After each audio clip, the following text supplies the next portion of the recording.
Hello and welcome to Midday Report here on TVP World. I'm Marie Kaja.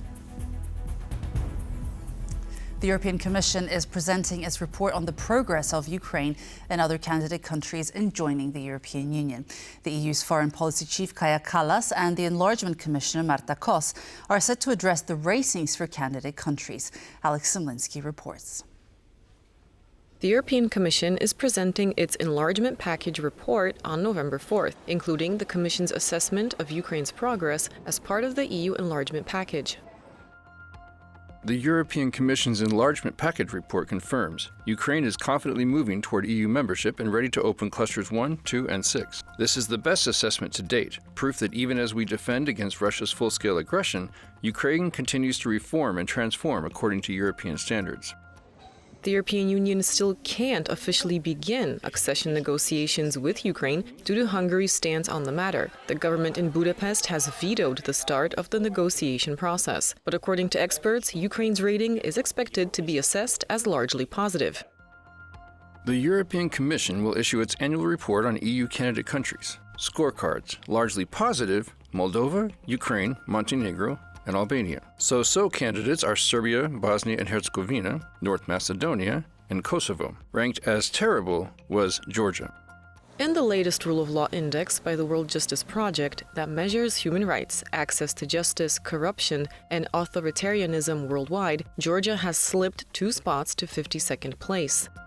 Later on Tuesday, we will know the Commission's assessment of the situation in Georgia, the attempts to reform Ukraine despite the ongoing Russian aggression, as well as the Western Balkan countries, including Serbia, which is seeing continued protests against President Alexander Vucic's rule. Tensions at the Belarusian border are escalating again, with thousands of trucks now stranded. Belarus has banned Polish and Lithuanian trucks and tractors from operating on its territory until the end of 2027, following recent border tightening by Poland and Lithuania after joint Belarus-Russia military exercises. The new Belarusian decree affecting freight trucks will remain in force until December 31st, 2027, and was preceded by an order from Lithuania to close its border crossings with Belarus, as well as an earlier decision by Poland that postponed reopened crossings along the Polish-Belarusian border. Belarusian authorities say the expanded ban for Polish and Lithuanian trucks was introduced in response to unfriendly actions against the Republic of Belarus. The ban does not apply to certain categories of cargo, including postal shipments, humanitarian aid, live animals, medical supplies, and raw materials for veterinary medicines. Empty vehicles, trailers, and semi-trailers returning to EU territory after deliveries are also exempt.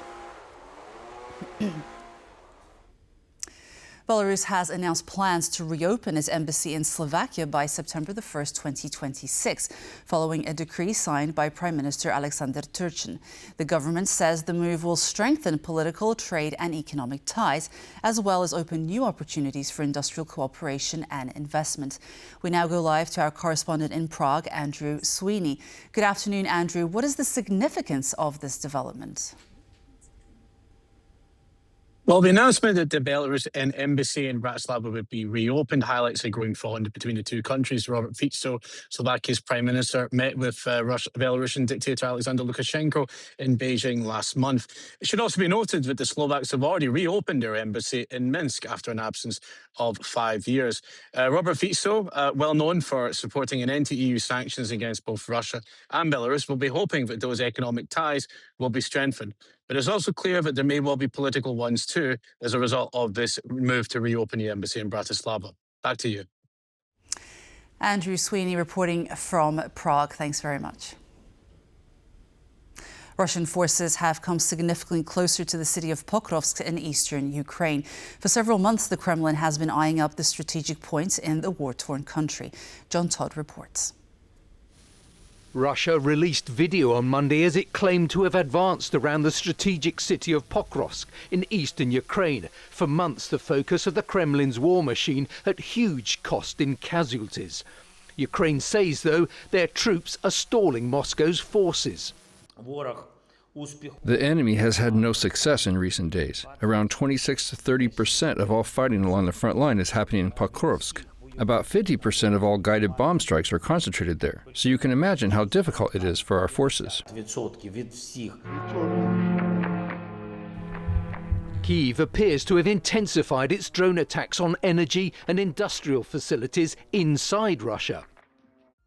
The head of the Bashkortostan region posted on Telegram that the water treatment works were hit at the Starlitamak petrochemical plant, which lies 1,500 kilometers from the Ukrainian border.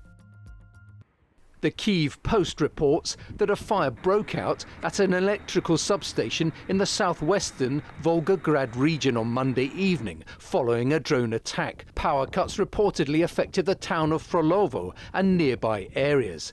And in the western Kursk region, the news site reports that a Ukrainian strike on a substation cut power supplies to more than 16,000 consumers.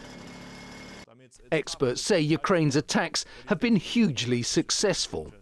The result is that petrol prices are up 10 or even 20% in some Russian regions. Russia, as a kind of big country of the big petrol station, lacks petrol now. There are long queues. There are kind of ration. The petrol distribution of petrol has been rationed in some region.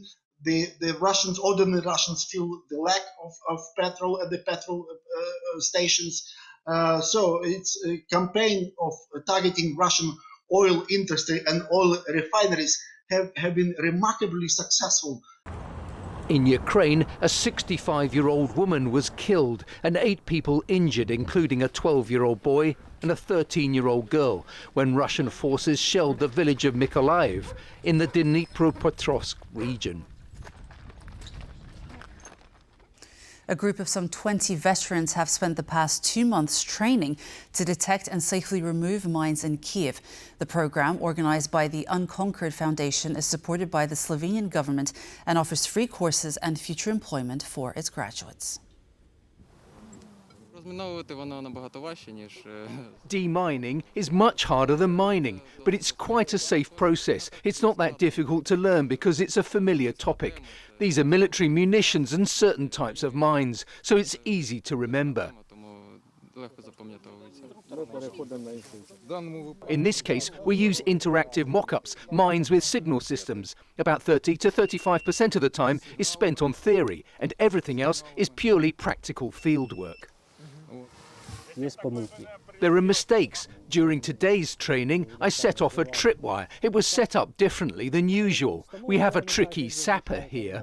The hardest thing is the monotony. You slowly cut the grass, carefully look around, making sure there's nothing there. That's probably the hardest part of all. The Slovenian government supported this initiative. They are providing assistance through Slovenian aid and partnerships because helping veterans is one of their development priorities. We have already started meetings with mine action operators in the middle of the course. They are ready to employ veterans. Romania has signed an agreement with the Netherlands to purchase 18 F-16 fighter jets for the symbolic price of €1. The new aircraft will be used for training pilots from NATO countries and Ukraine. As noted by the Romanian Defense Minister, the purchase is an important step in the development of the European F-16 training center in Fetesti. The facility has become a regional training hub for NATO and Ukrainian pilots. The Romanian official added that this step also brings closer the integration of F-35 fighter jets into the country's air force. Meanwhile, the Dutch ambassador to Romania stated that the purchase shows just how closely both countries are working to ensure security of NATO's eastern flank. Rheinmetall CEO Armin Paperger and Lithuania's President Gitanas Nausėda have laid the foundation stone for a munitions factory that will produce tens of thousands of 155mm artillery shells in the northern part of Lithuania. German defense company Rheinmetall is expanding artillery ammunition production as the war in Ukraine drives global demand. The facility will be built on a 340-hectare site in the Lithuanian village of Kemerai and is expected to produce tens of thousands of 155mm artillery shells annually. Valued at between 260 million and 300 million euros, its construction is expected to be completed by the end of 2026. On Tuesday, Rheinmetall also announced it intends to establish a center of excellence for propellant with the capacity to produce several 100,000 modules per year. It will also include production facilities for energetic components and combustible cartridge cases. Lithuania's presidential advisor has said that Rheinmetall is already considering a second investment in the country. EU Trade Chief Marta Kos welcomed progress in talks with Beijing on the supply of chips for European car makers made by Nexperia, a Chinese-Dutch semiconductor company. The debacle sparked fears of production shortages in the industry and forced parts suppliers to scramble for alternatives. Jakub Kapiszewski reports. A sigh of relief for car manufacturers in Europe and beyond. EU Trade Commissioner Maroš Šefčovič took to X to announce some good news in an ongoing feud between The Hague, Brussels and Beijing concerning a little-known chip company, Nexperia. Welcomed progress on Nexperia, key to restoring a semiconductor supply chain, close coordination with the Dutch government and constructive engagement with China. Our EU work continues towards lasting stability without export control barriers and with a diversified EU ecosystem. Nexperia came into the spotlight recently because of the company's importance to the European car-making industry. They are delivering pretty much to all the European manufacturers, so everybody who's buying Nexperia chips is actually affected, and this seems to be pretty much all of the European manufacturers. The supply has run dry because Wingtech, Nexperia's Chinese owner, decided to retaliate against the government in The Hague for taking control of the Dutch part of the company. Itself a move to safeguard it from American sanctions, themselves an offshoot of the US-China trade war. Dutch government might have acted to prevent the new regulations from essentially shutting off the production in Europe. The European Carmakers Association even issued a statement saying that this could lead to widespread production halts. And it did.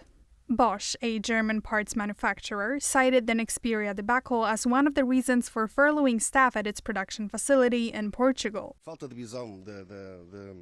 The lack of a commercial strategy from the group itself means we are dependent on a supplier, which has led us to this situation. This isn't the first time this has happened, and since it's not the first time, the company should have taken measures to address this issue, but it never did. Meanwhile, others adapted. Vaneo, another parts supplier serving Volkswagen and BMW, announced last week that it found replacements for most of the Nexperia chips it uses. Norway's $2.1 trillion sovereign wealth fund says it plans to vote against Elon Musk's record-breaking $1 trillion Tesla pay package, calling it excessive and risky. This comes ahead of Tesla's November 6th shareholder meeting, where investors will decide the future of what might become the largest CEO compensation package in history. Alexandra Bulenda brings us the details. One of Tesla's biggest investors has just taken aim at Elon Musk. Norway's $2.1 trillion sovereign wealth fund, the world's largest, has broken ranks with Tesla's board ahead of next week's shareholder vote. Norges Bank Investment Management said it will vote against Elon Musk's proposed pay package, which could grant him stock worth up to $1 trillion if approved on November 6th. While we appreciate the significant value created under Mr. Musk's visionary role, we are concerned about the total size of the award, dilution, and lack of mitigation of key person risk, consistent with our views on executive compensation. The Norwegian fund is Tesla's seventh largest shareholder, with a stake worth nearly $17 billion.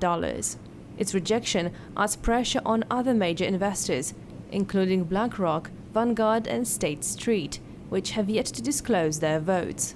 Tesla's board insists the package is crucial to keep Musk from walking away, but critics say the billionaire already holds too much influence over the company's future.